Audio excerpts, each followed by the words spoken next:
Today we're making patterns 11, 12, and number 13 is a fun fold with a belly band, and I've got an easy way to cut these angles. Hello everyone, welcome to sunnydaystamping.com. I'm Julie Baca. It is the first Thursday of September, so it is our monthly card pattern class. I absolutely love these classes. I show you how to make these patterns. I give you all the measurements right here in the video. I want you to be able to collect these, add them to your collection. They are a fantastic tool for card making. I love having a growing stash of these patterns. They're such a helpful tool because you can use the supplies that you have to visualize how to put them into a card, and the measurements are just all right here. So you can either grab a stamp set and then pick a pattern that works well with that one, or grab a pattern that you like and then look through your stamp sets and see which ones are going to fit the best, and then just have fun card making. It just makes it quick and easy. All right, let's get going on making these patterns. There is a written tutorial available for the patterns and all the example cards that I have that is free with a $50 purchase in August, free for my team members, or you can just purchase it outright. But I'm going to show you how to make the patterns for free and give you all the measurements.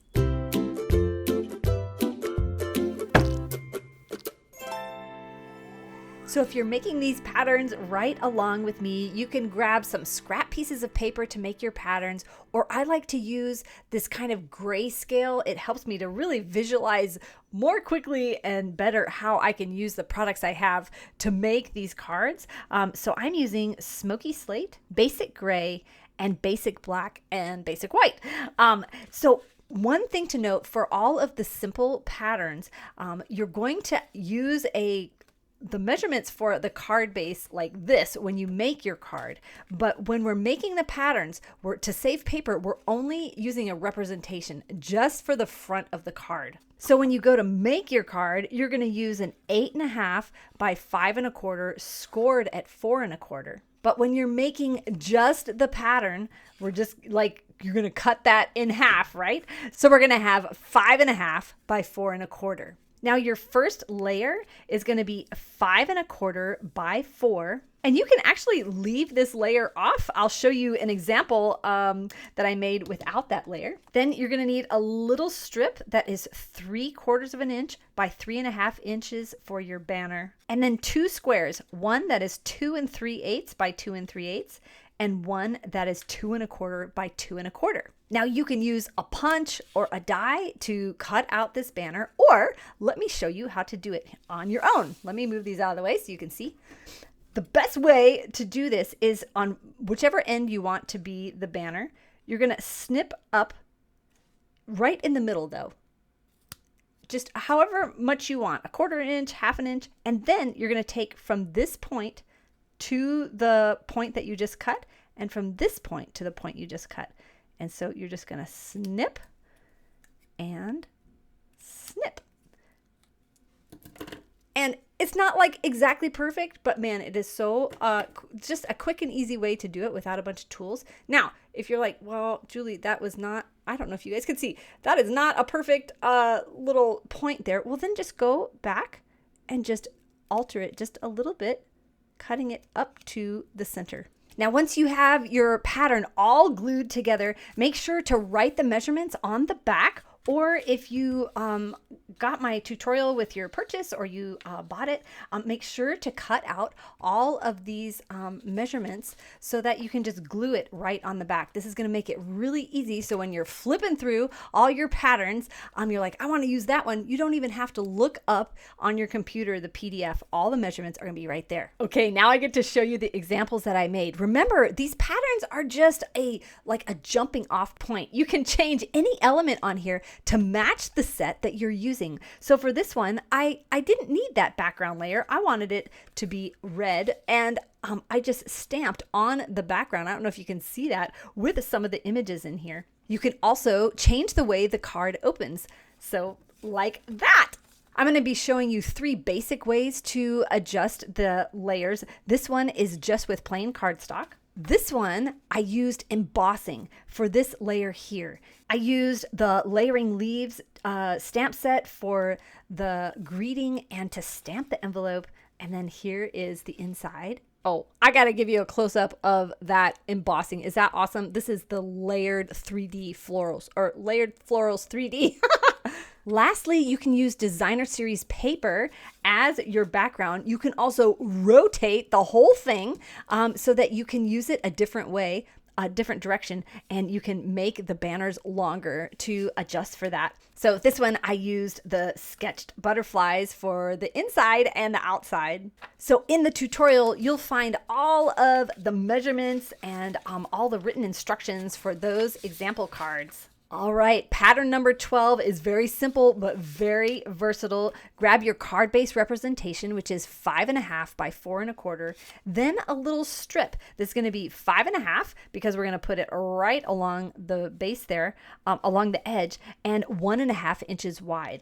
Then you're gonna need a circle. So you can make your pattern just like this, but for me, I knew I was gonna forget to that I could use this area for stamps or for cutout die pieces. So I'm just gonna grab myself a stamp and I'm gonna put a representation on there of what I'd like to be able to do. I'm just gonna do it in black just to go with my grayscale theme. So this is gonna remind me that I can use this area when I'm going to make the card. So for this one, I am gonna glue it together because I've got a trick for you on how to cut that circle. So for this, you just want to make sure it is lined up perfectly along the edge. And now there are 2 ways to cut that circle. I think that looks just so cool. It makes it so interesting. Instead of having it directly on the front, we're going to put it off to the side and slice it off. So once you determine where you want your circle, you can hold it in place, flip it over, and trim it off with scissors. The other option is to use your paper trimmer, and this is the way I prefer because I don't know. Yes, you can cut straight on here, but I can tell you how many times I actually cut into my card base. So this is how I did it. Hold this in place and kind of push it over so it's in the cutting trough. Then I hold the circle in place, move my card out of the way, and then slice that off. So when you go to make not just your pattern, but your card, you can use that same method. So now you'll glue that in place, or you can use Stampin' Dimensionals on your card, not your pattern, and then make sure to put the measurements on the back.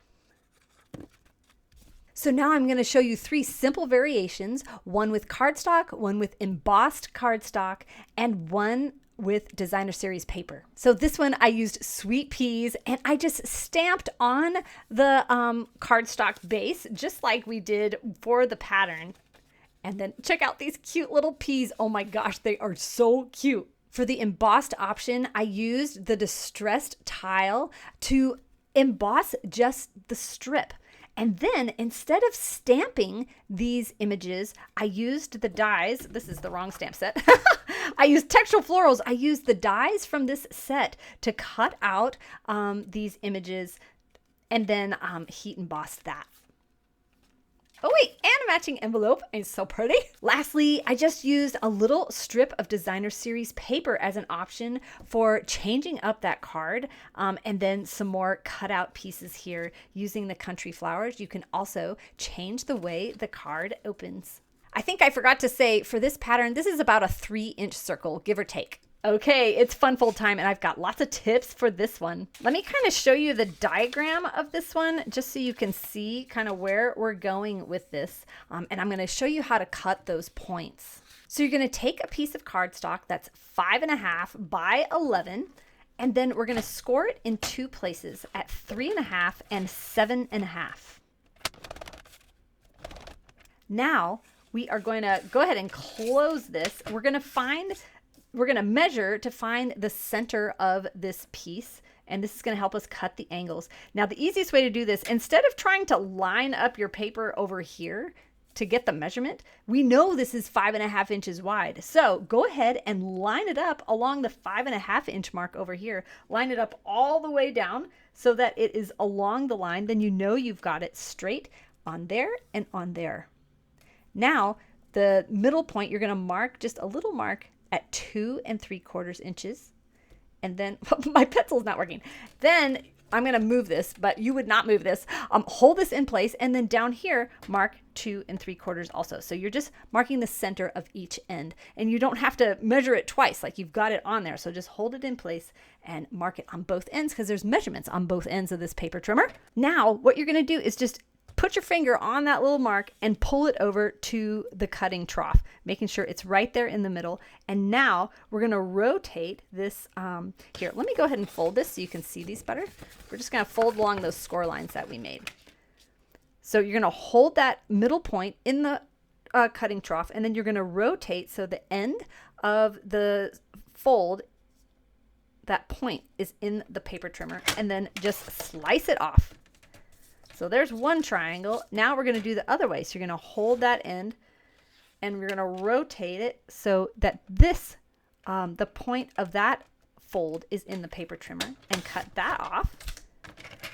See, perfect, just perfect. So go ahead and do it on the other side. So remember, we're going to put the point, that middle point, that mark that we made, and then rotate the fold line there into the trough, and again this way, rotating up.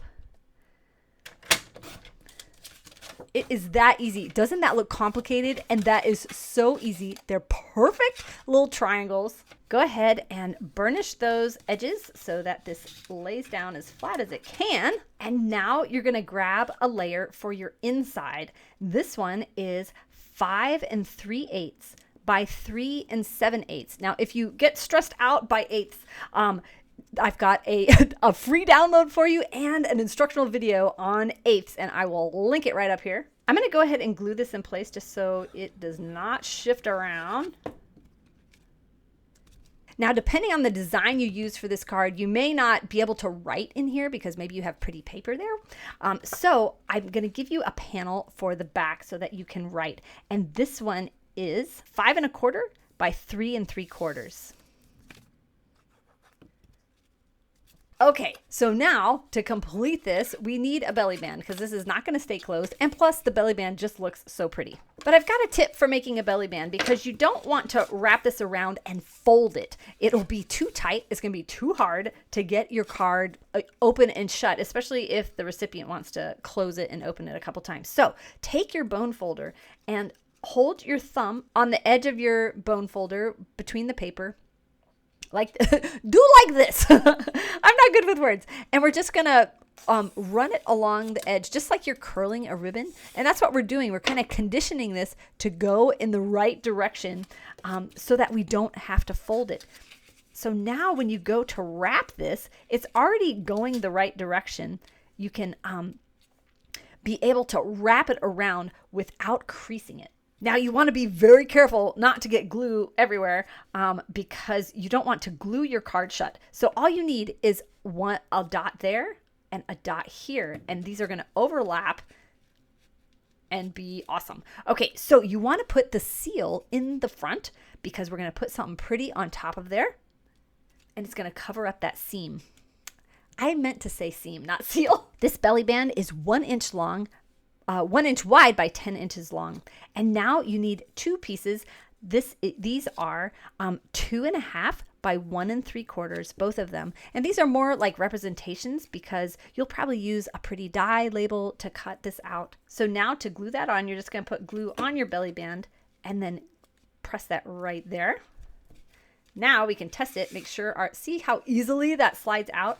And now this is going to go on the inside that you can either write on it or put a greeting. And I'll show you in my example. Now you can make this larger, but you want to make sure that you don't see it when the card is closed. And then make sure to cut out your measurements from that tutorial and glue them on the back.